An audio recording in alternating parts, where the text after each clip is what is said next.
ನಮಸ್ಕಾರ. ಸಿಬಿಎಸ್ ವಾರ್ತೆಗಳಿಗೆ ಸ್ವಾಗತ. ವಾರ್ತೆಗಳ ವಿವರ. ಕೊಪ್ಪಳ ಜಿಲ್ಲೆಯ ಕಾರಟಗಿ ತಾಲೂಕಿನ ಗುಂಡೂರು ಗ್ರಾಮದಲ್ಲಿ ಪ್ರಾಥಮಿಕ ಕೃಷಿ ಪತ್ತಿನ ಸಹಕಾರ ಸಂಘದ ವತಿಯಿಂದ 2022-22ನೇ ಸಾಲಿನ ಷೇರು ಲಾಭಾಂಶ ಡಿವಿಡೆಂಡ್ ವಿತರಣಾ ಕಾರ್ಯಕ್ರಮ ಜರುಗಿತು. ಪ್ರಾಥಮಿಕ ಕೃಷಿ ಪತ್ತಿನ ಸಹಕಾರ ಸಂಘದ ಅಧ್ಯಕ್ಷರಾದ ಶ್ರೀ ಎಚ್ ರಾಜಶೇಖರಪ್ಪ ತಂದೆ ಶರಣಪ್ಪ ವಕೀಲರು ನಮ್ಮ ಸಿಬಿಎಸ್ ನ್ಯೂಸ್ ಚಾನೆಲ್ಯೊಂದಿಗೆ ಮಾತನಾಡಿದರು. 2022-23-24ನೇ ವಾರ್ಷಿಕ ಮಹಾಸಭೆಯಲ್ಲಿ ನಿರ್ಧಾರ ಮಾಡಿದಂತೆ ಶೇಕಡ 475ರಷ್ಟು ಲಾಭಾಂಶ ಡಿವಿಡೆಂಡ್ ಘೋಷಣೆ ಮಾಡಲಾಗಿದೆ. ಅದರಂತೆ ನಿಮ್ಮ ಸಹಕಾರದಿಂದ ನಮ್ಮ ಸಂಘವು ಪ್ರತಿವರ್ಷ ಲಾಭದಿಂದ ಮುನ್ನಡೆಯಾಗುತ್ತದೆ. ಇದೇ ರೀತಿ ಸಂಘದ ಅಭಿವೃದ್ಧಿಗೆ ಮತ್ತು ಏಳಿಗೆಗೆ ನಿಮ್ಮ ಸಹಕಾರ ಇರುತ್ತದೆ ಎಂದು ಭಾವಿಸಿ ಪ್ರಾಥಮಿಕ ಕೃಷಿ ಪತ್ತಿನ ಸಹಕಾರ ಸಂಘದ ಅಧ್ಯಕ್ಷರು, ಉಪಾಧ್ಯಕ್ಷರು, ನಿರ್ದೇಶಕರು, ಮುಖ್ಯ ಕಾರ್ಯನಿರ್ವಾಹಕರು ಮತ್ತು ಸಿಬ್ಬಂದಿ ವರ್ಗದವರು ಸಂತೋಷದ ಹರ್ಷವನ್ನು ವ್ಯಕ್ತಪಡಿಸಿದರು. ಈ ಸಂದರ್ಭದಲ್ಲಿ ಪ್ರಾಥಮಿಕ ಕೃಷಿ ಪತ್ತಿನ ಸಹಕಾರ ಸಂಘದ ಅಧ್ಯಕ್ಷರಾದ ಶ್ರೀ ಎಚ್ ರಾಜಶೇಖರಪ್ಪ ತಂದೆ ಶರಣಪ್ಪ ವಕೀಲರು, ಉಪಾಧ್ಯಕ್ಷರಾದ ಫಕೀರಸಾಬ್ ತಂದೆ ನಬೀಸಾಬ್ ನದಾಫ್, ಕ್ಷೇತ್ರ ವೀಕ್ಷಕರು ಆರ್ಡಿಸಿಸಿ ಬ್ಯಾಂಕ್ ಕಾರಟಗಿ ನಾಗರತ್ನಮ್ಮ, ಸದಸ್ಯರುಗಳಾದ K Ramababu, Somashekhara Veeresha, Shrimati Eshwaramma, Shrimati P Rajeshwari, Marigowda, Lakshmana, Veeresha, Mariswamy, M Doreyya, Basappa, CH Satyanarayana, M Shivanna, Giriyappa, Chandrashekhara, Hanumamma, Sannappa, CH Venkatarao, D Nageshwara, Yamanagowda, Pullayya, Mallikarjuna, Rudrappa, Channabasava ಹಾಗೂ ಊರಿನ ಗಣ್ಯಮಾನ್ಯರು ಉಪಸ್ಥಿತರಿದ್ದರು.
ಹುಟ್ಟಿದರೆ ಕನ್ನಡ ನಾಡಲು ಹುಟ್ಟಬೇಕು, ಮೆಟ್ಟಿದರೆ ಕನ್ನಡ ಮಣ್ಣ ಮೆಟ್ಟಬೇಕು. ಬದುಕಿದ್ದು ಜಟ ಬಂಡಿ, ಇದು ವಿಧಿಯೋಡಿಸುವ ಬಂಡಿ. ಬದುಕಿದ್ದು ಜಟಕ ಬಂಡಿ, ವಿಧಿ ಅಲೆದಾಡಿಸುವ ಬಂಡಿ.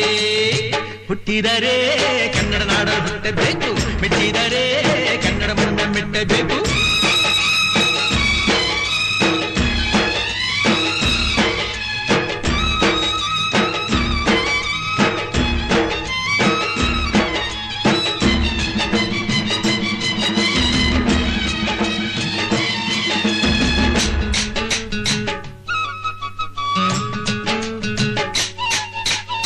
ಕಾಶಿಲಿ ಸ್ನಾನ ಮಾಡು, ಕಾಶ್ಮೀರ ಸುತ್ತಿ ನೋಡು, ಜೋಗದ ಗುಂಡಿ ಬಳೆಯ ನಾನೆಂದು ಕೂಗಿ ಹಾಡು.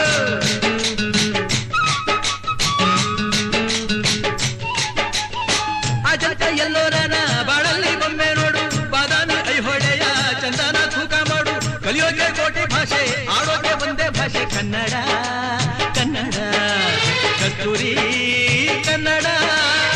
ಹುಟ್ಟಿದರೆ ಕನ್ನಡ ನಾಡ ಹುಟ್ಟಬೇಕು, ಮೆಟ್ಟಿದರೆ ಕನ್ನಡ ಮಣ್ಣ ಮೆಟ್ಟಬೇಕು. ಬದುಕಿದ್ದು ಜಟಕ ಬಂಡಿ, ಇದು ವಿಧಿಯೋಡಿಸುವ ಬಂಡಿ. ಬದುಕಿದ್ದು ಜಟಕ ಬಂಡಿ, ವಿಧಿ ಗುರಿ ತೋರಿಸುವ ಬಂಡಿ.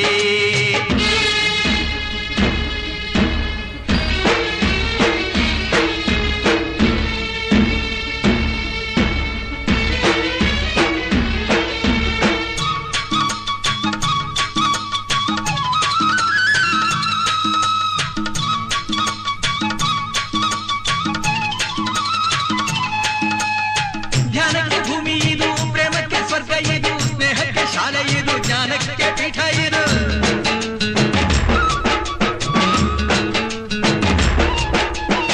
ಕಾವ್ಯಕ್ಕೆ ಕಲ್ಪ ಇದು, ಶಿಲ್ಪಕ್ಕೆ ತಲ್ಪವಿದು, ನಾಟ್ಯಕ್ಕೆ ನಾಡಿ ಇದು, ನಾದಾಂತರಂಗವಿದು. ಕುವೆಂಪು ಬೇಂದ್ರೆಯಿಂದ, ಕಾರಂತ ಮಾಸ್ತಿಯಿಂದ ಧನ್ಯವೀ ಕನ್ನಡ. ಸಾಗಿನ ಕನ್ನಡ. ಹುಟ್ಟಿದರೆ ಕನ್ನಡ ನಾಡ ಹುಟ್ಟಬೇಕು, ಮೆಟ್ಟಿದರೆ ಕನ್ನಡ ಮಣ್ಣ ಮೆಟ್ಟಬೇಕು. ಬದುಕಿದು ಜಟಕ ಬಂಡಿ, ಇದು ವಿಧಿಯೋಡಿಸುವ ಬಂಡಿ. ಬದುಕಿದು ಜಟಕ ಬಂಡಿ, ವಿಧಿ ದಡ ಸೇರಿಸುವ ಬಂಡಿ.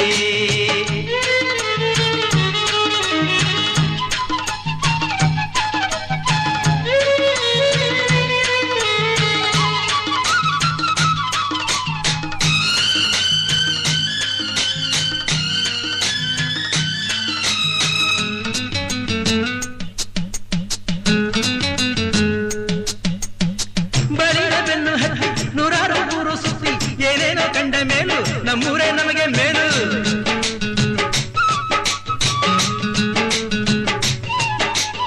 ಕೈಲಾಸ ಕಂಡ ನಮಗೆ ಕೈಲಾಸ ಯಾಕೆ ಬೇಕು, ದಾಸರ ಕಂಡ ನಮಗೆ ವೈಕುಂಠ ಯಾಕೆ ಬೇಕು. ಮುಂದಿನ ನನ್ನ ಜನ್ಮ ಬರೆದಿಟ್ಟನಂತೆ ಬ್ರಹ್ಮ ಇಲ್ಲಿಯೇ ಇಲ್ಲಿಯೇ, ಎಂದಿಗೂ ನಾನಿಲ್ಲಿಯೇ. ಹುಟ್ಟಿದರೆ ಕನ್ನಡ ನಾಡಲು ಹುಟ್ಟಬೇಕು, ಮೆಟ್ಟಿದರೆ ಕನ್ನಡ ಮಣ್ಣ ಮೆಟ್ಟಬೇಕು. ಬದುಕಿದ್ದು ಜಟಕ ಬಂಡಿ, ಇದು ವಿಧಿಯೋಡಿಸುವ ಬಂಡಿ. ಬದುಕಿದ್ದು ಜಟಕ ಬಂಡಿ, ವಿಧಿ ದಡ ಸೇರಿಸುವ ಬಂಡಿ. ಬದುಕಿದು ಜಟಕ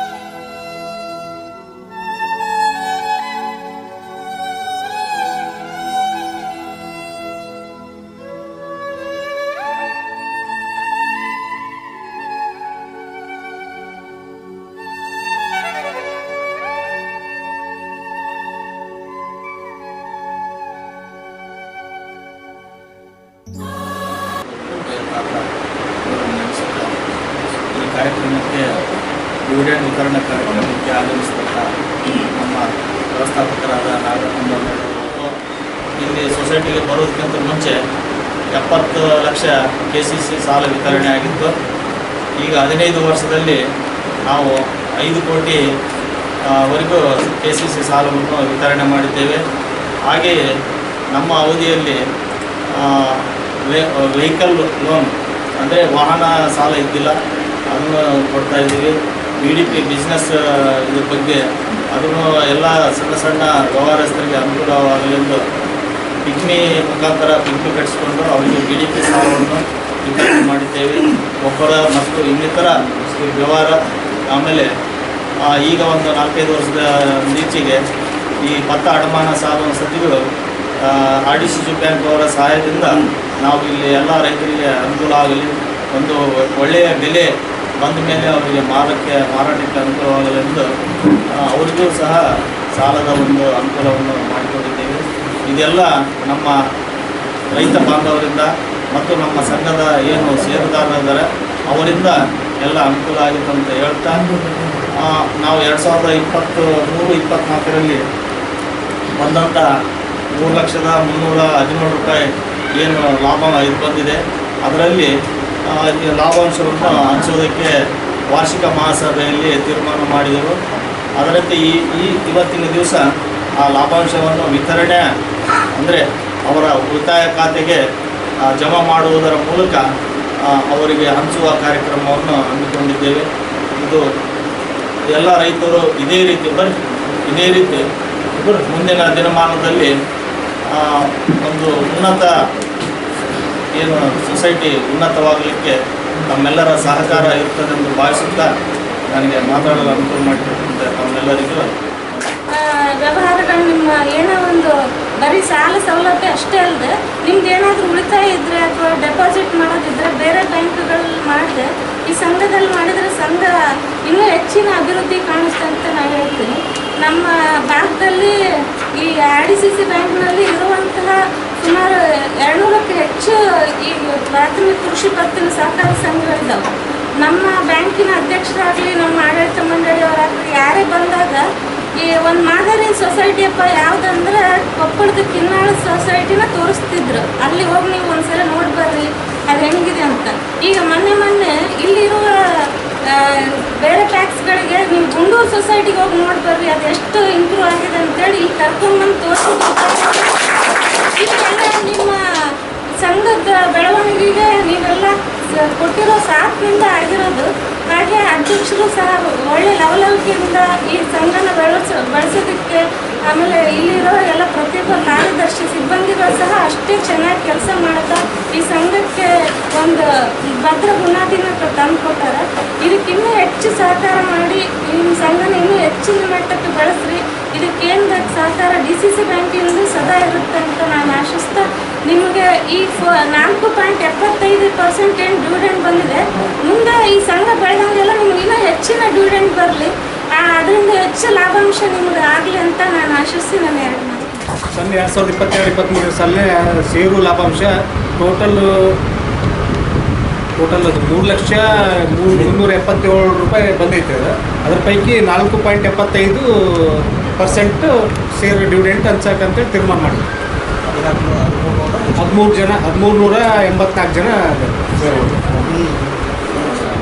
ಕಾಯಮಾಗಿ ಈ ಕಾರ್ಯಕ್ರಮದ ಅಧ್ಯಕ್ಷತೆಯನ್ನು ಸ್ಥಾನವನ್ನು ವಹಿಸಿಕೊಂಡಂಥ ರಾಜಶೇಖರ್ ಸರ್ ಅವ್ರಿಗೂ ಹಾಗೂ ಉಪಾಧ್ಯಕ್ಷ ಸ್ಥಾನವನ್ನು ವಹಿಸಿಕೊಂಡಂಥ ಬಗೀರ್ ಸಾಬ್ ಅವ್ರಿಗೂ ಹಾಗೂ ನಮ್ಮ ಬ್ಯಾಂಕಿನ ವ್ಯವಸ್ಥಾಪಕರಾದಂಥ ನಾಗರತ್ನ ಮೇಡಮ್ ಅವ್ರಿಗೂ ಹಾಗೂ ಈ ಸಂಘದ CEO ಆದಂಥ ಬಸವರಾಜ್ ವಿಲಿಯಂ ಸರ್ ಅವ್ರಿಗೂ ಹಾಗೂ ಎಲ್ಲ ಸಿಬ್ಬಂದಿ ವರ್ಗದವ್ರಿಗೂ ಹಾಗೂ ರೈತರನ್ನು ಸ್ವಾಗತ ಮಾಡಿಕೊಳ್ತಾ, ಇದರ ಮೂಲ ಉದ್ದೇಶ ಇವತ್ತಿನ ಕಾರ್ಯಕ್ರಮದ್ದು ಏನಂದರೆ, ಸತತವಾಗಿ ಅಧ್ಯಕ್ಷರಾದಂಥ ರಾಜಶೇಖರ್ ಸರ್ ಅವರು ಈ ರೈತರಿಗೆ ನಾವು ಬಂದಂಥ ಲಾಭದಿಂದ, ಅಂದರೆ ಸಂಘಕ್ಕೆ ವರ್ಷಕ್ಕೆ ಇಷ್ಟು ಲಾಭ ಅಂತ ಬರುತ್ತಲ್ಲ, ಅದನ್ನು ನಾವು ರೈತರಿಗೆ ಹಂಚಿದರೆ ನಮ್ಮ ಸಂಘ ಲಾಭ ಇದೆ ಅನ್ನೋದನ್ನು ಗೊತ್ತಾಗಲಿ ರೈತರಿಗೆ. ಅಂದರೆ ಈ ತಾಲೂಕಿನಲ್ಲಿ ಗುಂಡೂರು ಸೊಸೈಟಿ ಅಂದರೆ ಸ್ವಲ್ಪ ಕಣ್ಣು ಈ ಕಡೆ ನೋಡ್ತಾರೆ ಜನ. ಅಂದರೆ ಎಲ್ಲ ಸೌಲಭ್ಯಗಳನ್ನು ಒಳಗೊಂಡ ಸುಸಜ್ಜಿತವಾಗಿ ಯಾವುದೇ ಡ್ಯೂವನ್ನು ಮಾಡಲಾರ್ದೇ ಅತ್ಯಂತ ಯಶಸ್ವಿಯಾಗಿ ನಡೀತಕ್ಕಂಥ ಸಂಘ ಯಾವುದಪ್ಪ ಕಾಟಿ ತಾಲೂಕಿನಾಗ ಅಂದರೆ ಅದು ಗುಂಡೂರು ಅಂದರೆ ತಪ್ಪಾಗಲಿಕ್ಕಿಲ್ಲ.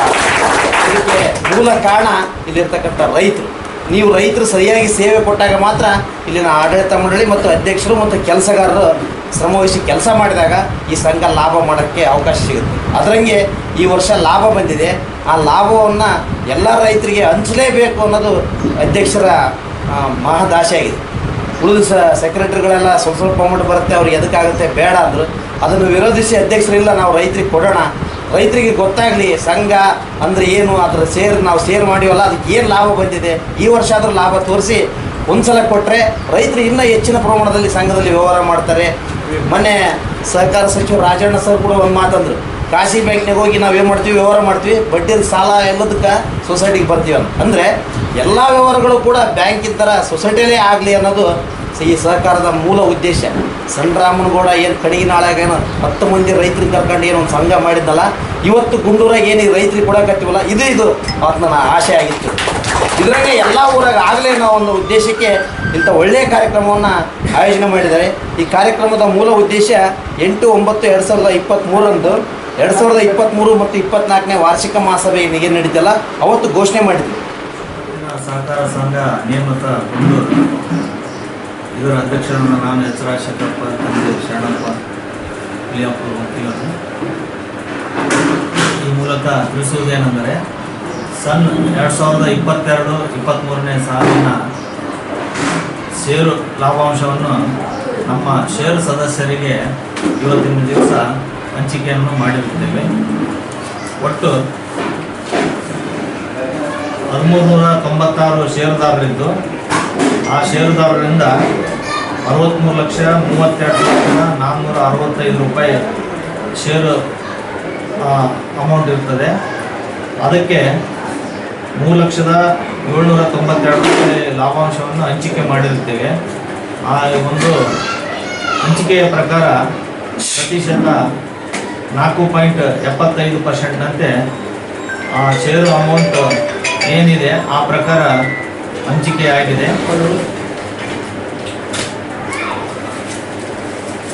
ಇದನ್ನು ಇವತ್ತಿನ ದಿವಸ 1396 ಏನು ಷೇರುದಾರ ಇದ್ದಾರೆ ಅವರ ನಮ್ಮ ಸಂಘದ ಉಳಿತಾಯ ಖಾತೆಗೆ ಅವರವರ ಉಳಿತಾಯ ಖಾತೆಗೆ ಅವರಿಗೆ ಬಂದಂಥ ಲಾಭಾಂಶವನ್ನು ಜಮಾ ಮಾಡಲಾಗಿದೆ. ಆ ಒಂದು ನಿಟ್ಟಿನಲ್ಲಿ ಷೇರುದಾರರು ನಮಗೆ ಎಲ್ಲ ರೀತಿಯಿಂದ ಸಹಕಾರ ಮತ್ತು ಬೆಂಬಲವನ್ನು ಇಲ್ಲಿವರೆಗೆ ಕೊಡ್ತಾ ಬಂದಿದ್ದಾರೆ.